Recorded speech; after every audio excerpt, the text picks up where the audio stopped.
দুর্বৃত্তের ছুরিকাঘাতে প্রাণ হারালেন শিক্ষার্থী শাহরিয়ার শাম্মু। মোটরসাইকেল নিয়ে বাগবিতণ্ডার জেরে সোহরাওয়ার্দী উদ্যানে হামলার শিকার হন তিনি। এই ঘটনায় ৩ জনকে আটক করে পুলিশ। প্রত্যক্ষদর্শীর বরাতে জানা যায়, শাম্মু রাতে মোটরসাইকেল চালিয়ে সোহরাওয়ার্দী উদ্যানের মুক্ত মঞ্চের পাশ দিয়ে যাচ্ছিলেন। এ সময় অন্য একটি বাইকের সঙ্গে তার ধাক্কা লাগে। এ নিয়ে কথা কাটাকাটির এক পর্যায়ে ধস্তাধস্তিতে রূপ নেয়। ক্ষিপ্ত হয়ে এক পর্যায়ে শাম্মুকে ধারালো অস্ত্র দিয়ে আঘাত করে পালিয়ে যান সন্দেহভাজন ওই ব্যক্তি।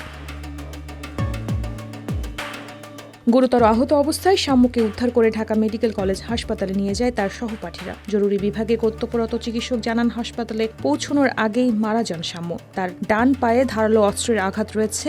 মরদেহ ময়না তদন্তের প্রক্রিয়া চলছে।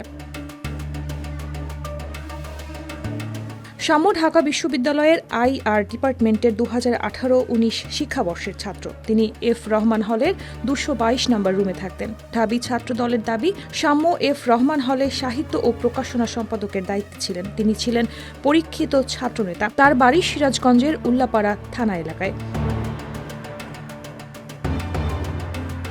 ইতোমধ্যে শাম্মু নিহতের ঘটনায় উত্তেজনা ছড়িয়েছে ঢাকা বিশ্ববিদ্যালয়ে। কে বা কারা এই তরুণ শিক্ষার্থীর প্রাণ কেড়ে নিয়ে পালিয়ে গেল তা নিয়ে প্রশ্ন করেছেন শাম্মুর বন্ধু ও সহপাঠীরা। বিশ্ববিদ্যালয় সংলগ্ন শাহবাগ থানা বলছে, ঘটনার তদন্ত চলছে।